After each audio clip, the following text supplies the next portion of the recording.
Good luck finding another job with that attitude.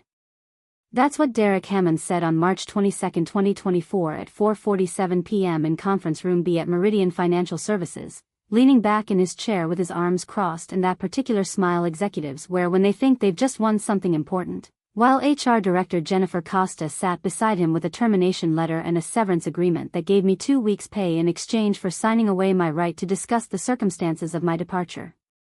The fluorescent lights made the room feel like an interrogation space, and Derek's expensive suit, probably $2,800, which I knew because he'd mentioned the price during a team meeting when explaining why investment in professional appearance mattered, contrasted sharply with the cheap particle board conference table where he'd just informed me that my position as senior operations analyst was being eliminated due to organizational restructuring, which was corporate language for Derek doesn't like people who question his decisions. I'd worked at Meridian for 7 years, 2 months, and 9 days, building the operational systems that processed $340 million in annual transactions, and Derek, who'd been hired as Vice President of Operations 8 months earlier from a consulting firm that specialized in business transformation, had decided that I was an obstacle to his vision of how the department should function. I'm Sarah Chen, and I sat in that conference room knowing exactly what Derek's organizational restructuring actually meant. He wanted to replace experienced operations staff with cheaper recent graduates he could control, and knowing that the attitude he was referring to was my habit of documenting process failures, escalating compliance risks, and refusing to implement changes that would create operational vulnerabilities just because they looked good in PowerPoint presentations to executives who didn't understand how financial transaction processing actually worked. 7 years, 2 months, and 9 days of designing workflow systems, building quality controls, managing regulatory compliance requirements, and training new staff members on processes that kept Meridian's clients from experiencing transaction errors. And Derek had decided that my insistence on following established procedures rather than moving fast and breaking things meant I wasn't a cultural fit for his new operational model. I wasn't the chief operating officer who attended board meetings and set strategic direction, or the director of client services who managed relationship teams and closed new business. I drove a 2018 Toyota Camry with 94,617 miles and a back seat containing training manuals I'd written for new operations staff because the official onboarding documentation was outdated and incomplete. I lived in a 850-square-foot apartment in suburban Chicago with a home office that held 3 filing cabinets containing 7 years of process documentation, incident reports, and improvement proposals I'd submitted to previous management that had actually been implemented before Derek arrived and decided that institutional knowledge was less valuable than PowerPoint slides about operational agility. I was methodical about documentation, protective of process integrity, and careful about compliance requirements, and apparently Derek thought these characteristics made me someone with attitude problems, rather than the person who knows why we do things the way we do them and what happens when you change procedures without understanding their purpose.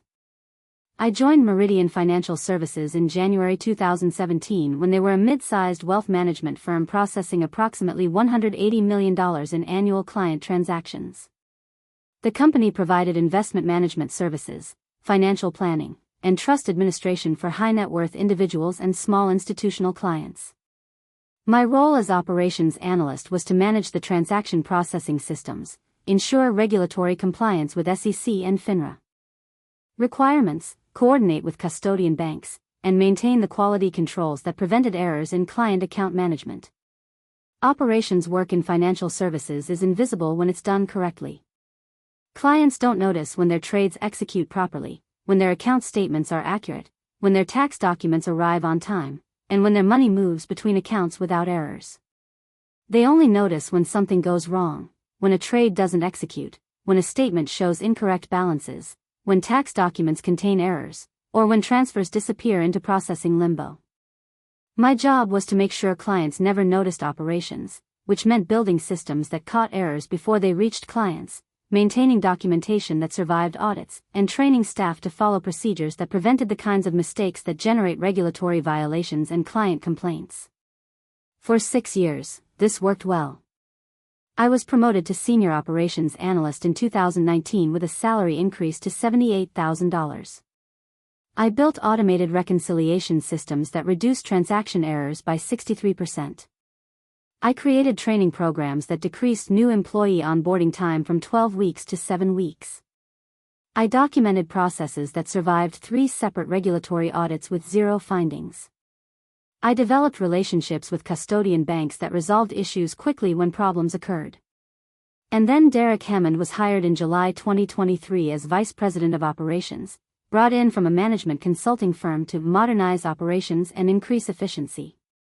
He was 41 years old, had an MBA from a top 20 program, wore expensive suits, and used phrases like lean methodology, process optimization, and eliminating redundancy, without apparently understanding what any of those concepts actually meant in the context of financial services operations.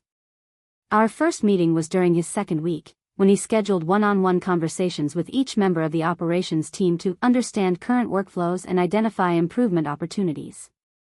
I brought printed process documentation, reconciliation reports, and examples of quality controls that had caught errors before they reached clients. Derek spent approximately 12 minutes reviewing my materials before pushing them aside. "This seems like a lot of manual checking," he said. "What's preventing us from automating more of this?" "We automate what can be reliably automated," I explained. "Trade execution, account updates, and standard transactions are fully automated. Manual review focuses on exceptions, unusual transactions, large transfers, account changes that don't match established patterns. These are the transactions most likely to contain errors or represent potential compliance issues. Manual review catches problems that automated systems miss." "But manual review is expensive," Derek said. "Every manual touch point is salary cost and processing time. If we can reduce manual review by 50%, we cut costs and increase throughput." "We can reduce manual review by 50%, I said carefully. "But we'll also increase error rates and compliance risks. The manual checks exist because they catch problems. Eliminating them without understanding why they exist means those problems reach clients instead of being caught internally." Derek smiled the way consultants smile when they think you're defending inefficiency because you don't understand modern business practices. "Sarah, I appreciate your institutional knowledge. But sometimes institutional knowledge becomes institutional inertia. We need to be willing to challenge assumptions about what's necessary versus what's just the way we've always done it." I'd heard that speech before from executives who confused challenging assumptions with ignoring expertise, but I didn't argue. I simply said, "I'm happy to discuss any process changes. I'd recommend we document the current error rates and compliance metrics first, so we have baseline data to measure against after changes are implemented." "Good idea," Derek said, not writing anything down, which suggested he had no intention of actually measuring outcomes. Over the next 6 months, Derek implemented a series of changes to operations workflows. He reduced manual review requirements for transactions under $50,000, arguing that small transactions don't need the same scrutiny as large transactions. He eliminated the secondary verification step for account changes, claiming it was redundant since the primary processor already verified information. He cut training time for new operations staff from 7 weeks to 4 weeks, insisting that people learn better by doing rather than sitting in training sessions. Every change was presented in PowerPoint slides with charts showing projected efficiency gains and cost reduction opportunities. Every change was approved by senior management who saw reduced costs and faster processing times without understanding that we were eliminating safety systems that prevented errors. I documented each change and tracked the results. Transaction errors increased by 41% in the first 3 months after manual review reductions were implemented. Client complaints about account discrepancies increased by 37%. Regulatory compliance issues that had previously been caught during secondary verification started reaching client accounts. New staff members who'd received only 4 weeks of training made mistakes that more experienced staff had to correct, which eliminated the time savings Derek had projected. I sent monthly reports to Derek documenting these issues. Each report included specific examples of errors that had occurred, analysis of why they'd occurred, and recommendations for reinstating quality controls that would prevent similar errors. Each report was formatted clearly with executive summaries, data visualizations, and actionable recommendations. Derek's response was consistent: growing pains. These metrics will improve as staff adjust to new workflows. Change always creates temporary disruption. Temporary disruption lasted 6 months. By February 2024, Meridian's operations error rates were the highest they'd been in 5 years. Client complaints had reached levels that triggered reviews by our compliance department. And Derek was preparing his next efficiency initiative, outsourcing transaction processing to a third-party service provider in the Philippines that could handle basic operations tasks at lower cost than Meridian's internal staff. On February 14, 2024, Derek presented his outsourcing proposal to the executive team. He projected cost savings of $480,000 annually by replacing 5 operations staff positions with outsourced processing. He showed slides with testimonials from other financial services firms that had successfully transitioned to global operations models. He emphasized that Meridian needed to stay competitive and that labor arbitrage is standard practice in modern financial services. I wasn't invited to the presentation. But I was called into Derek's office the next day to discuss transition planning. "We're moving forward with the outsourcing initiative," Derek said. "I need you to document all current processes so they can be transferred to the service provider. We're targeting a May 1 transition date." "Which processes are being outsourced?" I asked. "All standard transaction processing. Trade execution, account updates, client communications, statement generation. The service provider will handle everything except complex client issues and regulatory reporting. Those are the processes where we've seen the highest error rates since you reduced quality controls," I said. "Outsourcing them without fixing the underlying process problems means the service provider will inherit broken workflows." "The service provider has their own quality systems," Derek replied. "They process transactions from multiple financial services firms. They know what they're doing." "Do they understand Meridian's specific compliance requirements? Do they have experience with our custodian bank systems? Do they know which transaction types require special handling?" "That's what the transition documentation is for," Derek said. "You'll create detailed process guides that explain everything they need to know." "Process guides can't replace institutional knowledge," I said. "When unusual situations occur, system outages, custodian errors, client-specific requirements, you need people who understand context and can make informed decisions. That's not something you can document in a procedures manual." Derek's expression shifted from patient to annoyed. "Sarah, I've noticed a pattern in our conversations. Every time I propose improvements, you explain why they won't work. Every time I implement changes, you send reports documenting problems. I'm starting to wonder if you're resistant to change or if you're actively trying to make these initiatives fail." "I'm documenting actual results," I said. "Error rates have increased by 41% since you reduced manual review requirements. That's not resistance to change. That's the measurement of outcomes." "Error rates are temporary adjustments," Derek said. "What concerns me is your attitude. You seem more interested in proving that changes don't work than in making them succeed." "I'm interested in protecting clients and maintaining compliance," I replied. "That's my job. When changes create operational risks, I document them. That's how we identify problems and fix them before they become bigger problems." "Maybe that's the issue," Derek said quietly. "Maybe your definition of your job doesn't align with where this department is heading." The meeting ended without resolution. I left Derek's office knowing that I'd just been told my employment was at risk, but not yet knowing when or how the termination would happen. I spent the next month doing my job. I processed transactions, managed quality controls, trained staff, and documented the increasing operational problems that Derek's changes were creating. I also updated my resume, contacted recruiters I'd worked with previously, and started exploring other opportunities, not because I wanted to leave Meridian, but because I understood that Derek was building a case for eliminating my position. On March 22, 2024 at 4:30 p.m., I received a calendar invitation from Jennifer Costa, HR Director, meeting, Conference Room B, 4:45 p.m. No subject line. No agenda. The kind of calendar invitation that means termination. I arrived at Conference Room B at 4:47 p.m. Derek and Jennifer were already seated. A manila folder sat on the table in front of Jennifer. "Sarah, thank you for coming," Jennifer said with the tone HR professionals use when delivering bad news.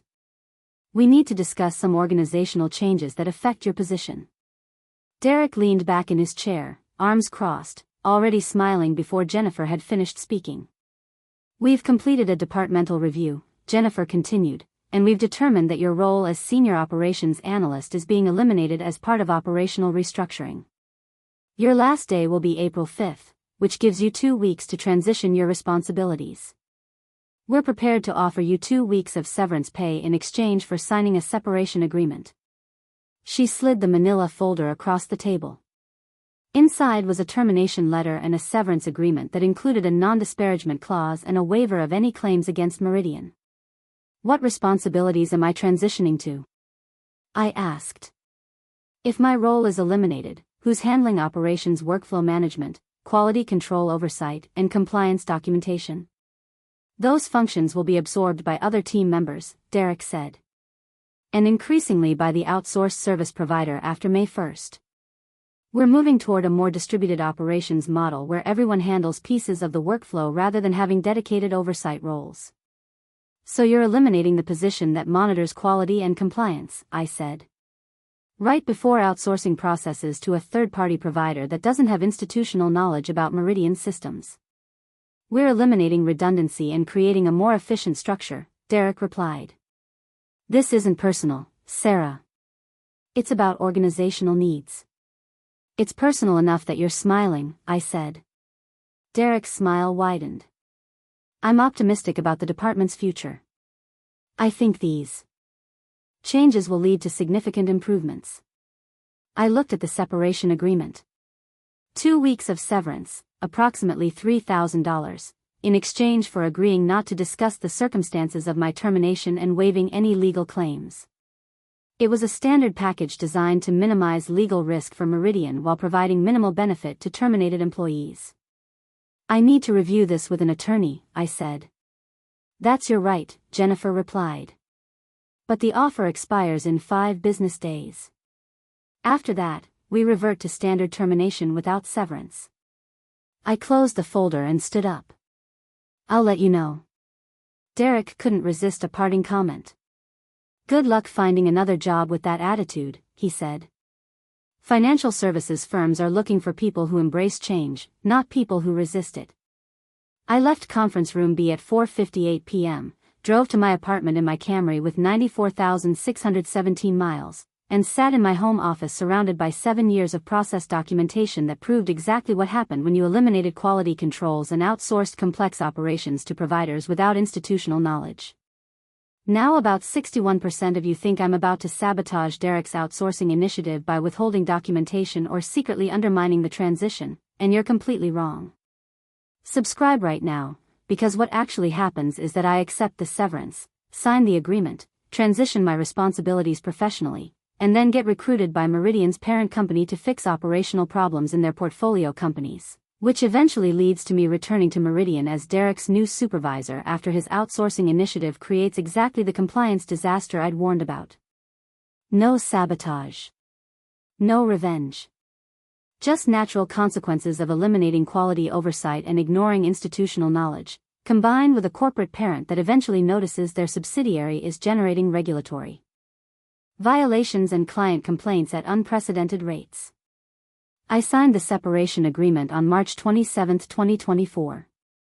I spent my final 2 weeks at Meridian documenting processes, training remaining staff, and creating transition materials that would help whoever inherited my responsibilities. I was professional, thorough, and careful not to violate the non-disparagement clause I'd agreed to, which meant I didn't tell the remaining operations staff that Derek's outsourcing plan was going to create operational chaos, even though I knew exactly what would happen. My last day was April 5, 2024. I cleaned out my desk, turned in my building access card, and left Meridian Financial Services after 7 years, 2 months, and 9 days of service. I spent the next week contacting recruiters, applying to operations management positions at other financial services firms, and networking with former colleagues who'd moved to other companies. My resume documented 7 years of operations experience, successful process improvement initiatives, regulatory compliance expertise, and a track record of reducing errors and improving efficiency. On April 15, 2024, I received a call from an executive recruiter I'd worked with 5 years earlier when I was considering other opportunities. "Sarah, I have something interesting," she said. "Have you heard of Pinnacle Capital Group?" I had. Pinnacle was a private equity firm that owned multiple financial services companies, including Meridian Financial Services, which they'd acquired in 2019. Pinnacle's business model was buying mid-sized wealth management firms, implementing operational improvements, and either growing them for eventual sale or combining them into larger integrated platforms. Pinnacle's looking for a director of operational excellence, the recruiter continued. It's a corporate role working directly with their portfolio companies to assess operations, identify improvement opportunities, and implement best practices across their platform. They're specifically looking for someone with deep operational experience in wealth management who can audit existing processes, identify problems, and fix them. The role reports to Pinnacle's Chief Operating Officer and has authority to make operational changes at portfolio companies regardless of local management objections. Authority to override local management? I asked. Pinnacle's model gives corporate operational teams priority over subsidiary management when it comes to process standards and compliance requirements, the recruiter explained. If you identify operational problems at a portfolio company, you have authority to mandate corrections. Local executives can appeal to Pinnacle's leadership, but the default is that operational standards come from corporate. The position paid $142,000 annually, an 82% increase from my Meridian salary, and included authority to audit and restructure operations at any of Pinnacle's 12 portfolio companies. I interviewed with Pinnacle's COO on April 22, 2024. I presented examples of process improvements I'd implemented at Meridian, explained my approach to operational risk management, and described how I documented the increasing error rates that resulted from reducing quality controls. What would you do if you identified operational problems at a portfolio company and local management disagreed with your assessment? The COO asked. I document the specific problems, quantify the risks, and present evidence-based recommendations, I said. If local management still disagreed, I'd escalate to Pinnacle leadership and let them decide whether operational standards or local preferences take priority. And if local management had recently implemented changes that you believed were creating problems? I'd measure the outcomes objectively. Collect error rate data, compliance metrics, client complaint information, and cost data. Let the numbers show whether the changes are working or creating new problems. If the evidence shows problems, recommend corrections regardless of whether local management wants to admit their initiatives aren't working. The COO smiled. That's exactly the approach we need. Too many of our portfolio companies have local management teams that implement changes without understanding operational risks. We need someone who can assess situations objectively and fix problems even when it means telling executives they made mistakes. I received the offer on April 26, 2024. I accepted on April 29. I started at Pinnacle Capital Group on May 6, 2024, exactly 1 month after leaving Meridian, and 5 days after Derek's outsourced service provider began processing Meridian's transactions. My first assignment was to audit operations at Pinnacle's newest acquisition, a wealth management firm in Boston.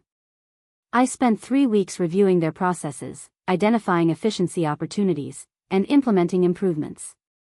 The work was similar to what I'd done at Meridian, except now I had corporate authority to mandate changes rather than making recommendations that local management could ignore. My second assignment arrived on June 3, 2024, in an email from Pinnacle's COO with the subject line, Urgent, Meridian Financial Services, Operational Review Required. The email explained that Meridian had experienced a significant increase in operational errors and regulatory compliance issues over the past 2 months. Client complaints had doubled. Transaction error rates had reached levels that triggered FINRA inquiries. The outsourced service provider was struggling to process transactions accurately, and Meridian's remaining internal operations staff couldn't keep up with error corrections. We need you to audit Meridian's operations and identify what's causing these problems, the COO wrote. I know you worked there previously. I'm assigning you to this review specifically because you have institutional knowledge about how their systems should work. Your mandate is to assess current operations, identify root causes of failures, and implement whatever changes are necessary to fix the problems. You'll report directly to me, and you'll have authority to override local management decisions regarding operational procedures. I drove to Meridian's offices on June 10, 2024, 66 days after. Derek had told me, "Good luck finding another job with that attitude," and 40 days after his outsourcing initiative had begun processing transactions. I arrived at 9 a.m. and checked in at reception. The receptionist, who'd worked at Meridian for 12 years and remembered me from my 7 years there, looked surprised. "Sarah? Are you back?" "I'm here from Pinnacle to audit operations," I said. "I need to meet with Derek Hammond and review operational metrics for the past 3 months." She called Derek's extension. I could hear his voice through the phone speaker. "Who?" "Sarah Chen. From corporate." "Jesus. Send her up." I took the elevator to the 4th floor where operations was located. The department looked different, fewer people, more chaos. Staff members who'd been organized and methodical when I left now looked stressed and overwhelmed. Computer screens showed backlogs of unprocessed transactions. The printer was spitting out error reports continuously. Derek's office was at the end of the hallway. His door was open. He was standing behind his desk, arms crossed, looking significantly less confident than he'd looked in conference room B when he'd wished me good luck finding another job. I knocked on the doorframe. "Derek. I'm Sarah Chen from Pinnacle's Operational Excellence Team. I'm here to audit Meridian's operations and assess recent performance issues." Derek stared at me for approximately 5 seconds before responding. "You're kidding." "I'm not. Pinnacle's COO assigned me to this review because I have institutional knowledge about Meridian systems and can identify what's causing the operational problems you're experiencing. I'll need access to all operational metrics from the past 6 months, error rates, compliance incidents, client complaints, and processing backlogs. I'll also need to interview staff and review the outsourcing contract with your service provider." "This is..." Derek started, then stopped. "You can't be objective about reviewing operations here. You were terminated. You're going to be biased." "I'm going to be evidence-based," I replied. "I'll review data, measure outcomes, and assess whether current operations meet Pinnacle's standards for quality and compliance. If you believe I'm approaching this review inappropriately, you can escalate your concerns to Pinnacle's COO. But unless he removes me from this assignment, I'll be conducting the audit as assigned." Derek sat down slowly. "What exactly are you going to audit?" "Everything. Transaction error rates, compliance metrics, quality control procedures, staff training adequacy, and the performance of your outsourced service provider. I'll compare current metrics to historical performance and identify what changed and when. Then I'll make recommendations for corrective actions. And if I disagree with your recommendations, you can appeal to Pinnacle leadership. But my mandate is to fix operational problems at portfolio companies regardless of local management preferences. If the evidence shows that recent changes created problems, I'll recommend reversing those changes." I spent the next 2 weeks documenting exactly what had happened at Meridian since Derek eliminated my position and implemented his outsourcing initiative. The data told a clear story. Transaction error rates had increased from 0.8% in January 2024, before my termination, to 3.7% in May 2024, after outsourcing began. The increase was concentrated in exactly the transaction types where Derek had eliminated manual review and secondary verification. Client complaints had increased from an average of 12 per month in late 2023 to 47 per month in May 2024. The complaints focused on account discrepancies, incorrect transactions, and delayed processing, all issues that quality controls used to catch. Regulatory compliance incidents had increased from 0 findings in 2023 to 7 findings in the first 5 months of 2024. FINRA had sent inquiry letters about transaction processing failures. The SEC had requested documentation about Meridian's compliance procedures. The outsourced service provider was processing transactions at high volume but low accuracy. They were following the documented procedures Derek had given them, but they didn't understand the contextual factors that made certain transactions require special handling. When unusual situations occurred, they processed transactions according to standard procedures rather than recognizing exceptions, which meant errors that experienced staff would have caught were reaching client accounts. Staff morale was devastated.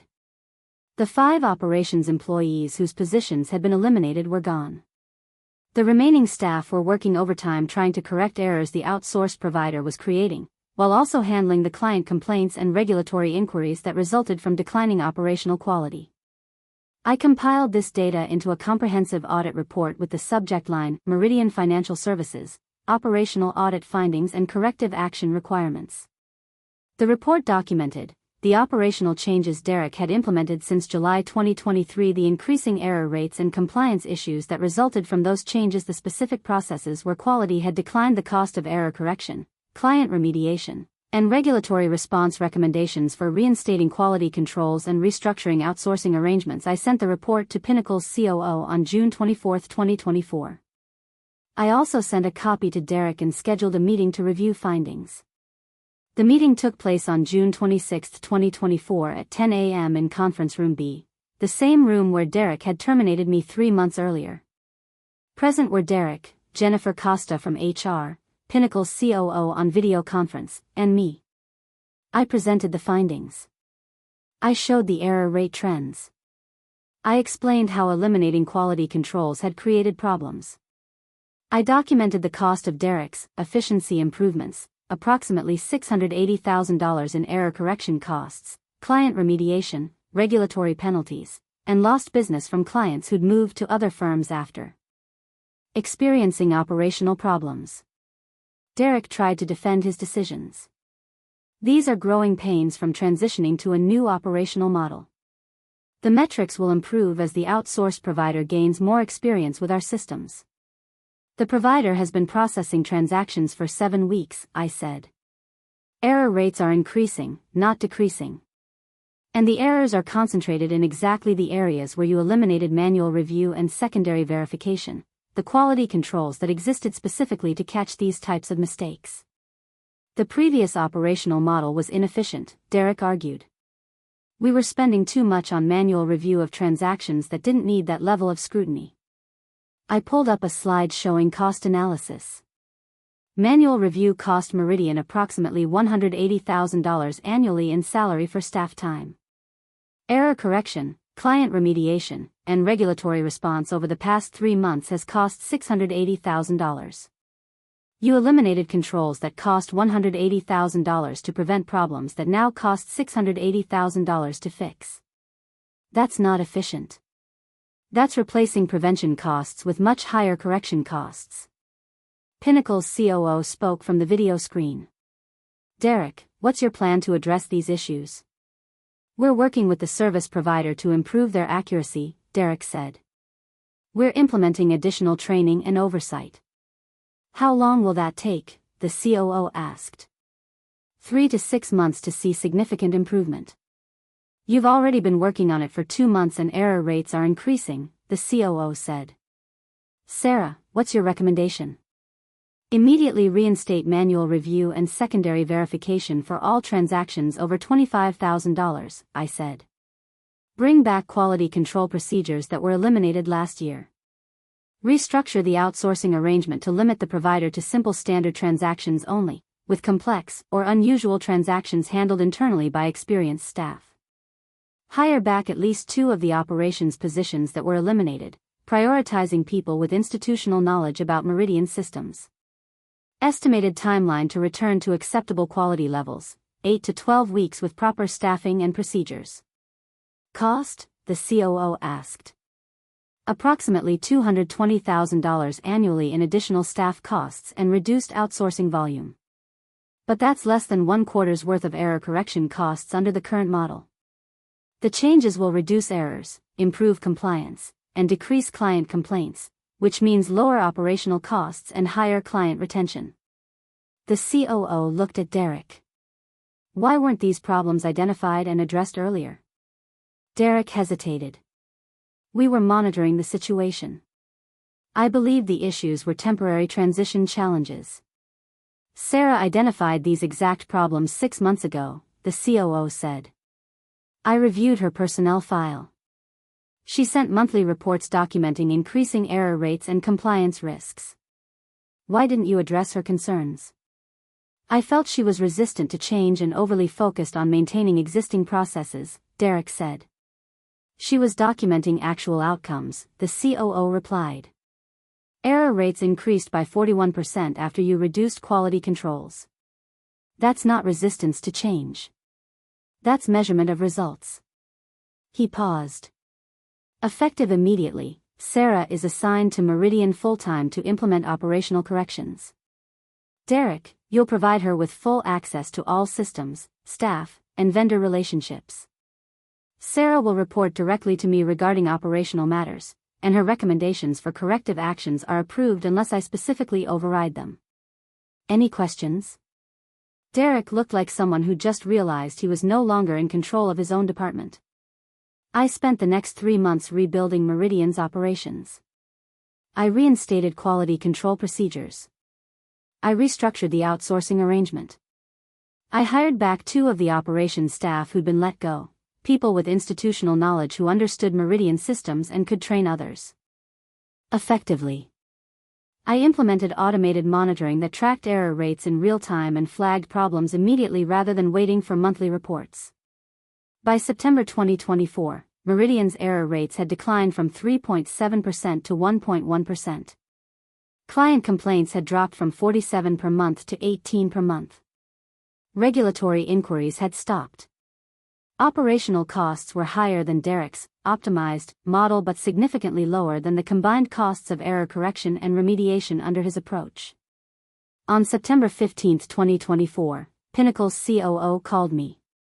Sarah, we need to talk about Meridian's leadership structure. What about it? I asked. Derek's employment is being terminated. His operational initiatives created significant problems, and he failed to respond appropriately when those problems were documented. The board has decided that Meridian needs operations leadership with deeper expertise and better judgment. Who are you hiring? We'd like to offer you the position of Vice President of Operations at Meridian. Salary of $165,000, reporting directly to Meridian's president, with full authority over operational policies and procedures. You'd be replacing Derek. I accepted the position on September 18, 2024. I started as VP of Operations on October 1, 2024, 6 months and 26 days after Derek had told me, good luck finding another job with that attitude.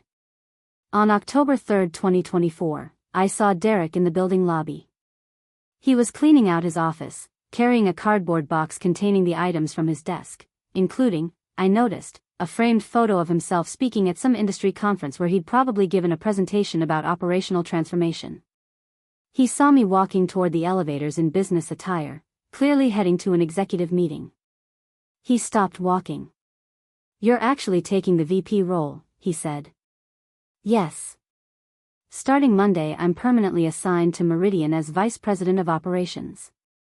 My first priority is completing the operational restructuring and rebuilding the department's capabilities. This is. Derek started, then seemed to realize he had no good way to finish that sentence.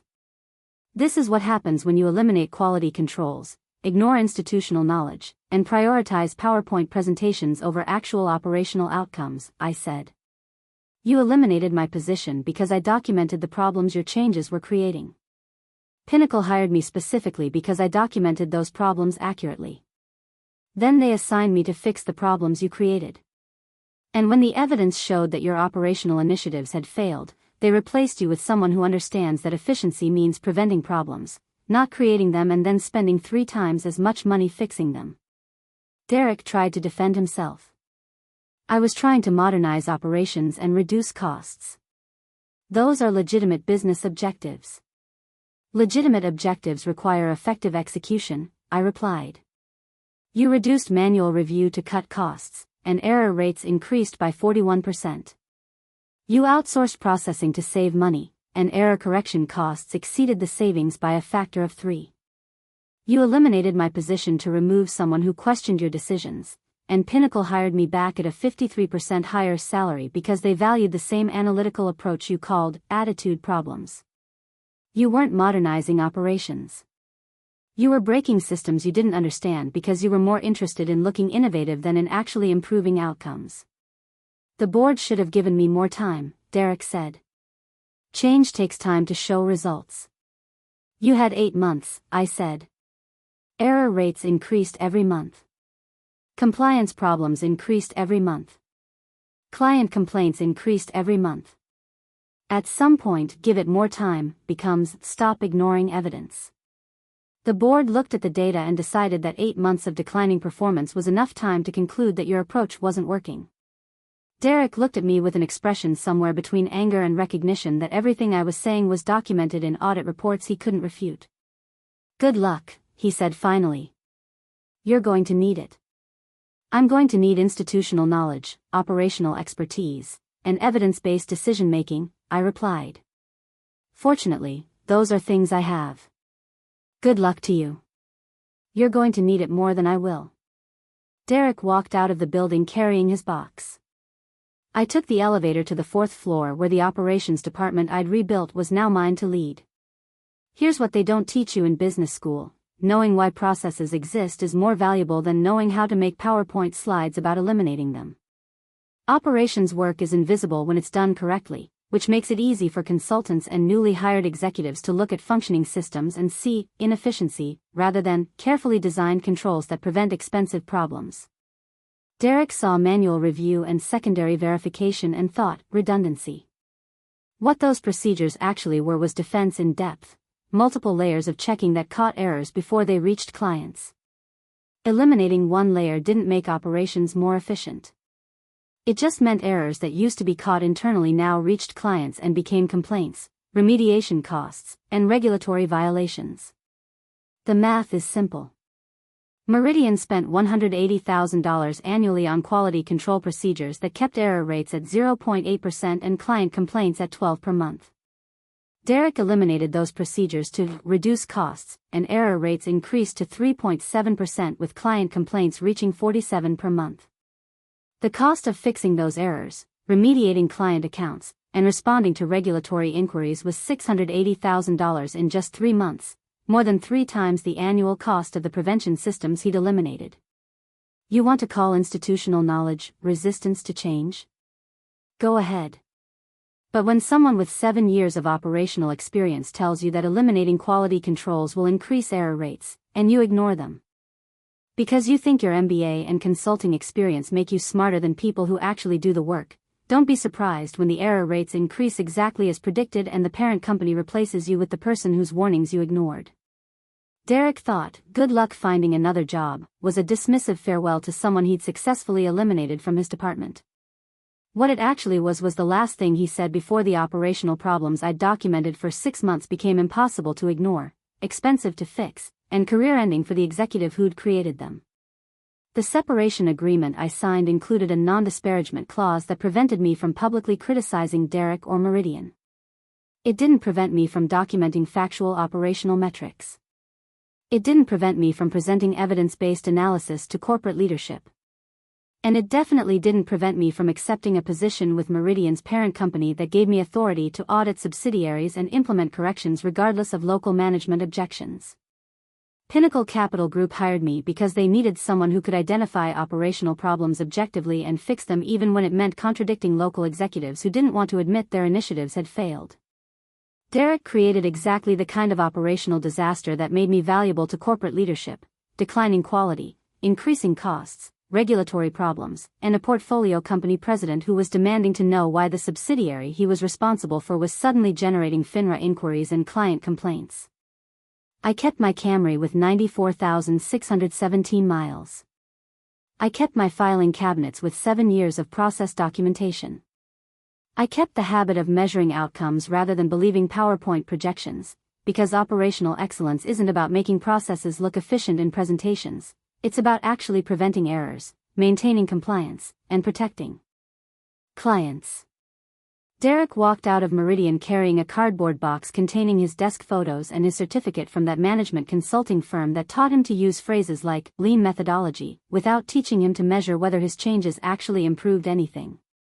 He'd spent 8 months modernizing operations by eliminating controls he didn't understand, and he'd spent his last week at Meridian watching the person he'd terminated return as his replacement with authority to undo everything he'd implemented. I walked into my new office, Derek's old office, and started the work of rebuilding operational capabilities that had taken 7 years to develop and 8 months to nearly destroy.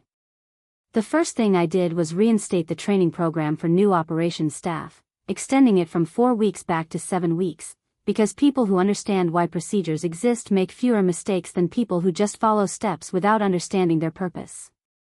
The second thing I did was schedule one-on-one meetings with every remaining operations staff member to understand what they needed to do their jobs effectively. Most of them had been at Meridian longer than Derek had been alive in the industry, and all of them had suggestions for improvements that Derek had never bothered to ask about because he thought institutional knowledge was the same as institutional inertia. The third thing I did was implement automated quality monitoring that tracked error rates by transaction type, staff member, and time period. Not to punish people for mistakes, but to identify patterns that indicated training gaps or process problems.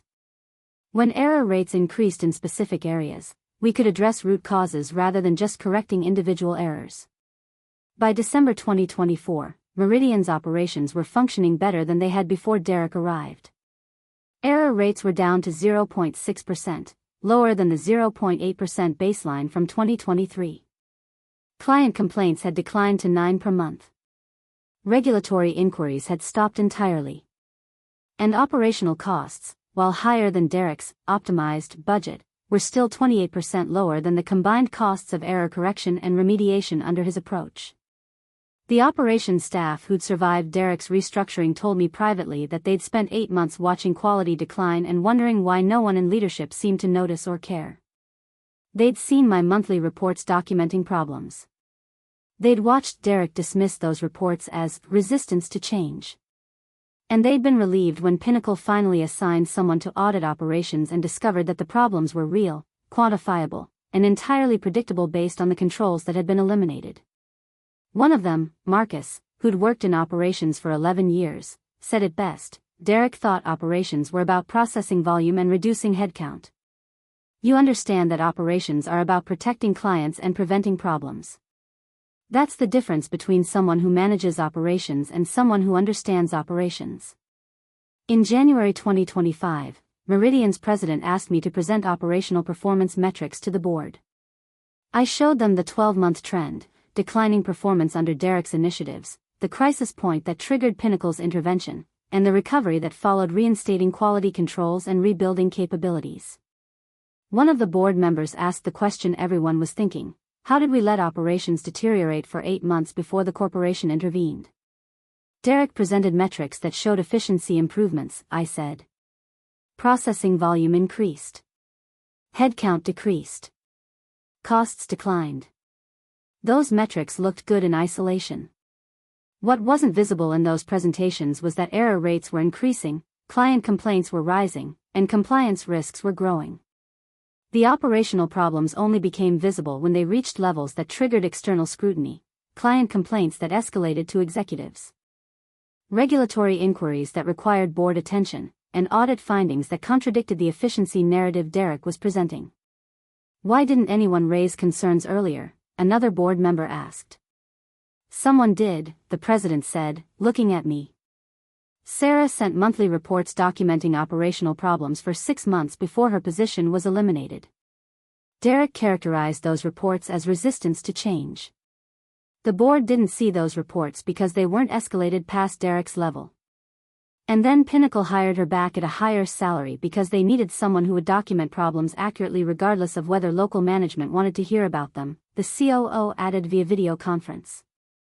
Which is exactly what we need at all of our portfolio companies: operational oversight that reports evidence rather than telling executives what they want to hear.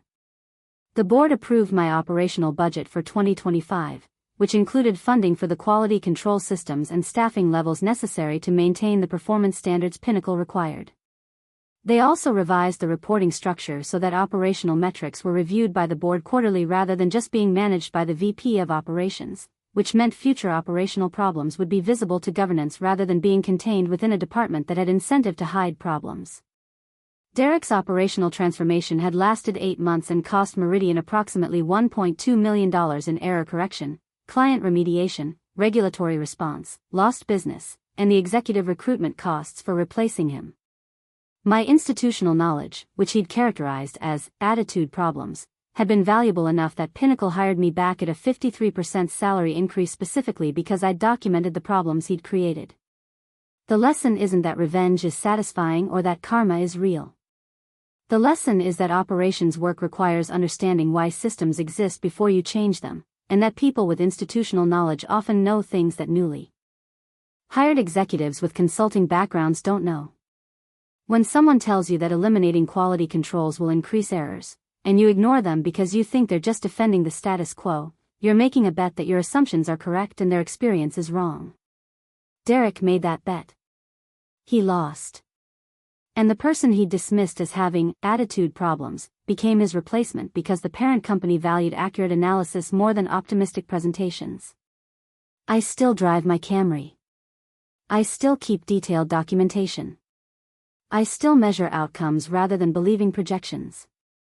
And I still work in the same building where Derek told me, good luck finding another job with that attitude, except now I work in his old office, leading the department he thought he was transforming, with authority to make the operational decisions he wouldn't let me make when I was warning him that his changes were creating problems.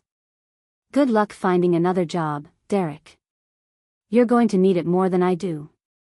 Because the next company that hires you will eventually learn what Pinnacle learned, that consulting experience and expensive suits don't replace operational expertise, and that executives who eliminate quality controls to look efficient eventually create disasters that require people with institutional knowledge to fix. Sometimes the person you push out the door comes back through it with more authority than you ever had. And sometimes, good luck finding another job becomes the last thing you say before you need to find one yourself.